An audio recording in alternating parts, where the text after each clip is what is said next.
Guys. So it's been a while since the trailer. I was editing this video and I went to sleep for an entire month. So that's what happened.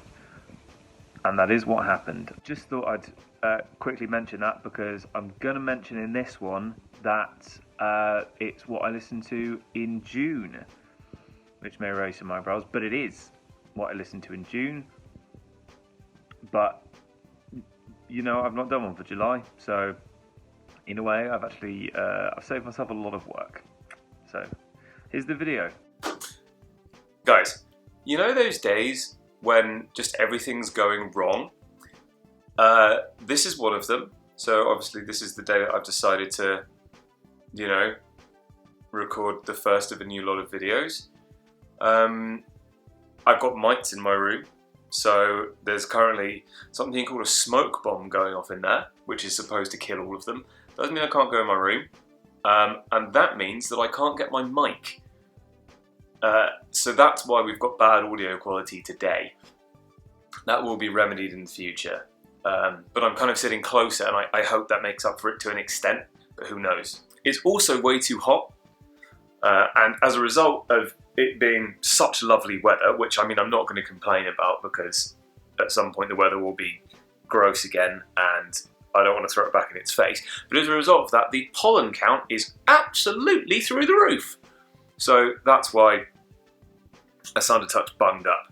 Now, on days like this, you know, you don't want to expend a lot of effort, and that's why I thought on this particular episode I would just sit back, crack a beer, and talk you through my musical month as I experienced it in June. As always with this format, I've got an album, an EP and a single that I want to talk to you about, so let's crack on with the album.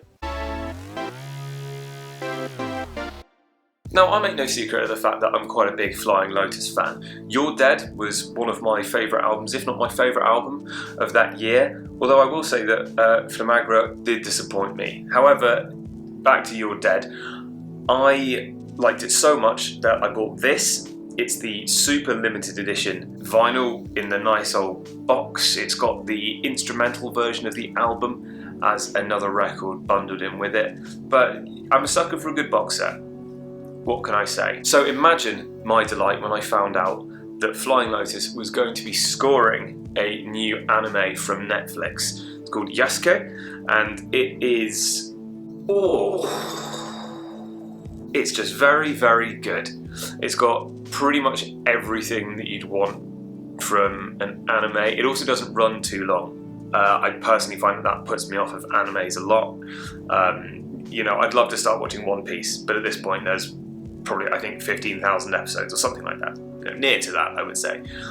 So, you know, I can't do it. I just can't commit to that sort of watching, but this is a nice, tight little run.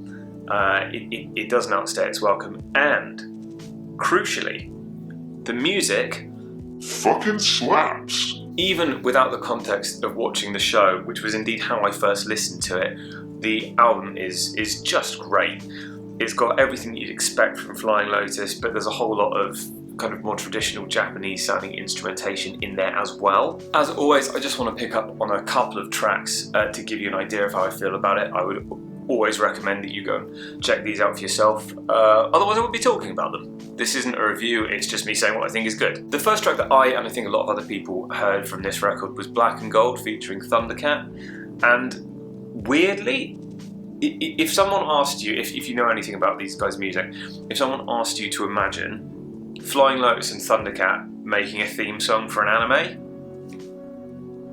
that's what it is. It's like it's almost too on the nose, but that doesn't at any point work against it. It's perfectly on the nose. So perfectly on the nose, in fact, that it really doesn't even feel as cheesy as it is, and it is pretty cheesy, not something that goes through the whole record, but in that particular instance, it's all the better for it. The other track I want to quickly touch on is Warlords. Now, the reason for this one is that this month, in a couple of videos' time, I'm going to be talking quite a lot about Pink Floyd. If you listen to this song and know even the first thing about Pink Floyd's discography, if you've just listened to Dark Side of the Moon, which is, you know, everyone's starting point, you might find Warlords a little bit recognisable. That's all I'll say. Let me know down in the comments if you've listened to it and if you know why I'm saying that, because I do want to check that it's not just me. Go and listen to it now. I'll wait. I'm not going to wait for the full 1 minute 24 seconds. It would completely kill this video, although it might push it over the 8-minute mark, and then I could put ads in it. So, got my business hat on. But that is just 2 of the 26 tracks over this album. Because it is all soundtrack stuff, some of them are pretty short, so when I say 26 tracks, it's not as though you're going to be sitting there for an hour and a half. It just runs to about 45 minutes, so the length of a standard album. If anything, the fact that the tracks are shorter sort of work in its favour, because there is literally no chance of you getting bored. But yeah, do go and listen to that album, let me know what you think, and also watch the anime, even if you don't like anime. It doesn't rely so heavily on anime tropes as to not be enjoyable, and as I said, I'm not the biggest anime fan in the world. I won't sit through a really long season, but this is nice and tight and just does what it needs to do and then gets out. So yeah, highly recommend. I've just become really conscious of the fact that I'm wearing a vest. This will not happen again. I apologise for my poor presentation, but as I say, if it's over 20 degrees, I kind of give myself a free pass, and it is fucking boiling today. Also, because of Sesame the cat, who's currently sleeping, who you may have seen in the last video, link up there, we can't open the windows at the moment because she is a tiny little baby and she'll escape. And she's not going to survive in the world by herself, so we've got to keep her inside. But it does mean that when it's hot, it's just hot. And that's how it is, and that's my life now. But let's get on to the EP this month. And I realised that I haven't mentioned this, but I put out an EP recently, so I'm going to talk about that. It might be a little self-indulgent, but in many ways the very act of having a YouTube channel where I give my unsolicited opinions about music is self-indulgent, so if anything I'm just playing to type. This EP is called The Fox and the Snake. It's one of my favourite releases I've ever done. It's got 5 tracks in it, one of them sort of like an interlude. There's a bit of a concept behind it. See if you can work that out. If no one picks up on it, that's absolutely fine. I also think the tracks stand up on their own merit, so yeah, I'm really happy with all of them. Leaf Gold 2 is the only one that some of you may have heard before if you've listened to anything I've made. I put it up on SoundCloud in its original form a little while back, and this one is kind of that, but I've just gone about and just tweaked some of it, changed some of the instrumentation. I'm much more happy with it. And it's the one that gets consistently the best feedback, so if you do go and listen to anything from this Maik's Musical Month episode, make it that one track. I'm really pleased with it. A lot of people have had nice things to say, and yeah, I'd really appreciate knowing what you guys think. That's just nice and quick mention of the EP. That I don't want to dwell on it too much because, you know, I don't want to suck my dick too hard, but yeah, I'd appreciate if you went and listened to it because I think it's pretty good, or I wouldn't have released it, obviously. I wouldn't have released music and just go like, guys, I've released some music and it's shit.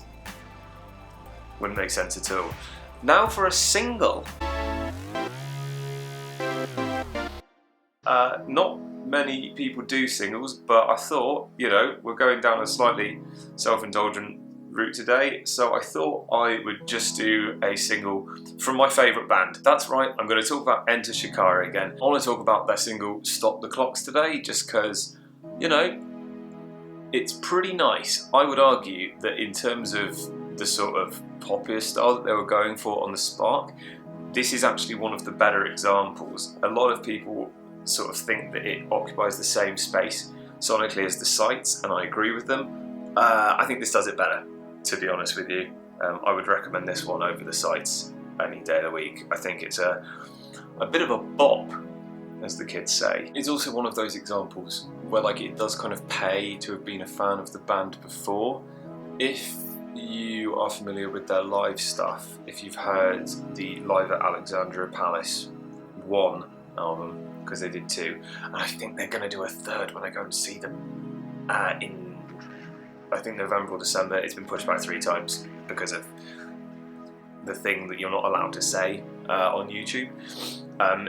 But if you've heard that, then you might recognise where the chorus for this comes from. It's a little bridge that they used at the end of the No Sleep Tonight mashup.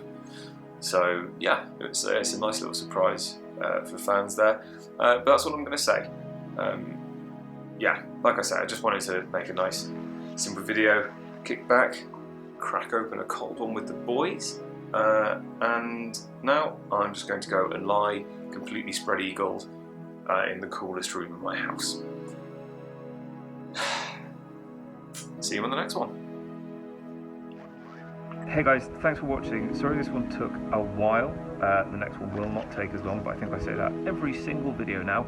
Also, I realised that I didn't mention, I spoke about my EP and didn't mention that the music that was playing at the time and the one that was playing when I was talking about Shikari were both from the EP.